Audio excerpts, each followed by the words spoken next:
Hallo zusammen, herzlich willkommen zu einem weiteren News-Video schon wieder. Ja, normalerweise mache ich nicht so viele News, aber in der letzten Zeit bzw. aktuell passiert halt einfach gerade so unglaublich viel und deswegen will ich euch natürlich auf dem Laufenden, zumindest grob auf dem Laufenden halten. Also ich würde mich jetzt hier nicht als die Newsquelle schlechthin definieren, aber naja, es ist auf jeden Fall nicht schädlich, euch davon in Kenntnis zu setzen. Gut, es geht heute um den Staatstrojaner und der Staatstrojaner ist jetzt offiziell im Einsatz. Das heißt, das BKA lässt den Staatstrojaner auf Smartphones und Tablets los.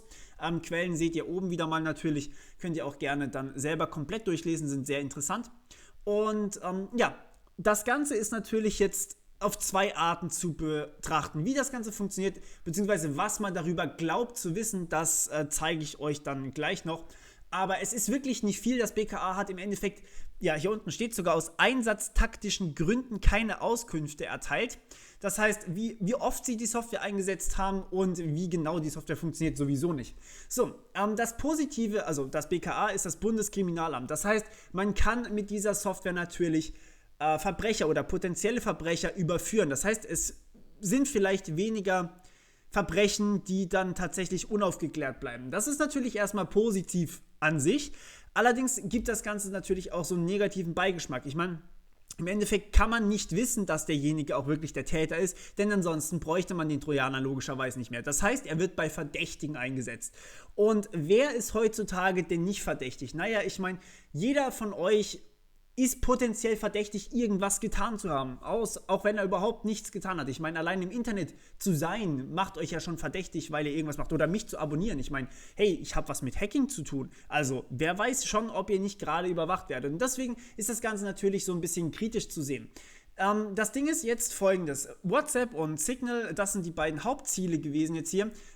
Die sind mittlerweile Ende zu Ende verschlüsselt. Das bedeutet, also hier sagt das BKA auch, die Verschlüsselung selber wird nicht gebrochen, sie wird umgangen. Und das bedeutet, naja, dass das BKA wirklich auf eurem Endgerät sitzt. Das heißt, es ist wirklich auf eurem Smartphone eine Software drauf, die dann als Trojaner fungiert. Das konnte man sich natürlich auch denken. Es gibt aber auch andere Möglichkeiten, zum Beispiel, dass ihr einfach zu Facebook gehen und sagen, hey, hier WhatsApp-Daten von dem und dem bitte. Und Facebook liefert ihnen sozusagen dann einfach die Daten. Das kann WhatsApp aber nicht mehr. Und ja, deswegen hat jetzt natürlich das BKA gesagt, wir gehen direkt auf die Endgeräte, was natürlich jetzt sehr, sehr kritisch ist. Denn wie kommt das BKA bitte auf die Endgeräte? Naja, das sind irgendwelche Sicherheitsschwachstellen in diesen Smartphones, das heißt, irgendeine Sicherheitsschwachstelle in Android oder in iOS, beziehungsweise halt dem Apple-Betriebssystem. Und das ist natürlich jetzt eigentlich eine Sicherheitslücke, durch die nicht nur das BKA auf euer Tablet, Handy oder whatever kommt, sondern da kommen auch natürlich andere Leute auf euer Handy. Und das ist natürlich jetzt ein Riesenproblem, denn andere Leute machen dann so Sachen wie Kryptowährung, Mining oder keine Ahnung. Eure Daten werden auf dem Schwarzmarkt verkauft und keine Ahnung, irgendwelche Verschlüsselungstrojaner. Es sind halt so viele Sachen, die man da richtig schlimm machen kann. Und ich meine, eure Daten gehen auch eigentlich das BKA nichts an. Das heißt, das ist schon sehr, sehr kritisch. Noch ganz kurz, wie das Ganze, also ihr dürft euch natürlich gerne unter diesem Video hier über eure Meinung oder sowas unterhalten. Ich fände das ziemlich interessant, das mal zu lesen natürlich. Das sind jetzt nur so die zwei Seiten, die es natürlich gibt und die sollten auch eigentlich offensichtlich sein. So, das Ganze ist jetzt hier folgendermaßen gemacht worden. Man sagt, die Verschlüsselung wurde umgangen, indem heimlich auf dem Handy oder Tablet installierte Software Bildschirmfotos von den Nachrichten schießt und dann diese an die Ermittler sendet. Das stammt jetzt hier von Focus und die haben auch, glaube ich, die Süddeutsche Zeitung, also den ersten Link hier, gequotet.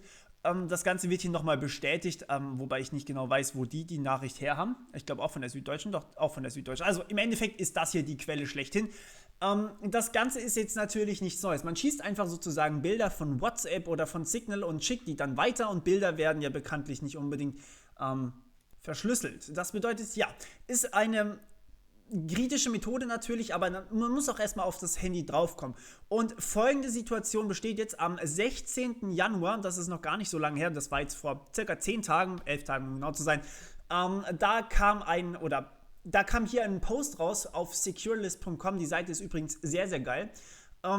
Und zwar gab es da einen Trojaner, der sich SkyGo3 nennt. Der macht genau dasselbe. Der macht auch Fotos von euren ganzen Apps und schickt die dann an, in dem Fall nicht Ermittler, sondern einfach an andere Leute. Und man glaubt jetzt zumindest, dass SkyGo3 zumindest einiges gleich hatte wie jetzt der Bundestrojaner oder der Staatstrojaner. Sorry, Bundestrojaner war ja schon vor ein paar Jahren.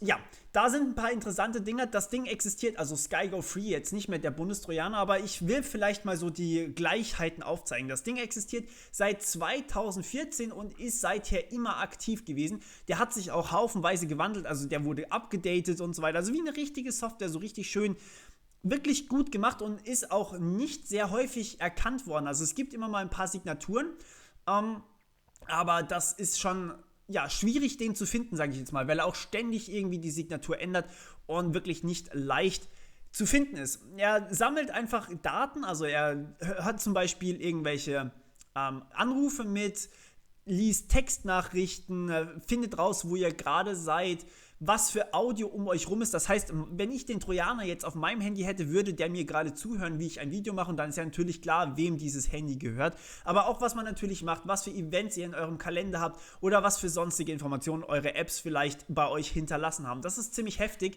und das Ganze ist hier mit folgenden Background-Services gemacht worden. Also das ist natürlich jetzt eine ganz normale App. Ihr kennt euch vielleicht ein bisschen zumindest mit App-Entwicklung aus. Wenn nicht, könnt ihr das bei mir auf dem Kanal locker lernen. Und da kann man natürlich Folgendes machen. Man kann eine ganz normale App starten. Die ist allerdings dann erstmal zu, wenn ihr das Handy zum Beispiel abmacht oder halt einfach den Bildschirmschoner anmacht, was ja die meiste Zeit der Fall ist. Deswegen ist diese App sozusagen unsichtbar. Sie versteckt ihr Icon. Und dann startet sie einige Background-Services, das heißt Dinge, die im Hintergrund immer laufen. Und die verbergen sozusagen alle anderen Nachrichten. Dann habt ihr solche Sachen wie den Android Alarm Manager, was ja erstmal wirklich gut sich anhört, also nicht nach irgendwas, was man deaktivieren sollte. Dann den Android System Service, das ist fürs Audioaufnehmen gedacht. Android System Queues für Location Tracking, das heißt, wo ihr gerade seid. Und so weiter und so fort. Hier Clip-Service, also was ihr euch zum Beispiel in euren Zwischenspeicher, wenn ihr irgendwie kopiert und pastet, was ihr da zum Beispiel drin habt und so weiter und so fort. Also da gab es ein paar Services, die sich eigentlich nach was sehr Offiziellem anhören, die aber eigentlich gar nicht so offiziell sind und eigentlich was total Böses sind. Also nicht so geil. Hier habt ihr sogar teilweise den Code davon, der wurde reverse-engineert, soweit ich das weiß. Und die sind dann wirklich richtig, richtig gut drin. Also es sind die Leute von Kaspersky, die das hier genau unter die Lupe nehmen.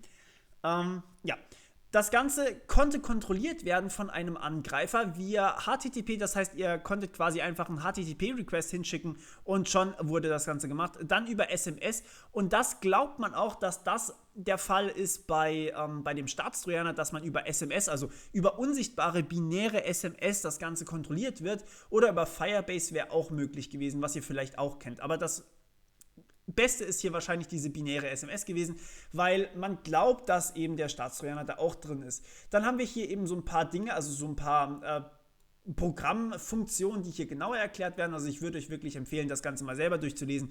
Ich switche jetzt nur ganz kurz drüber.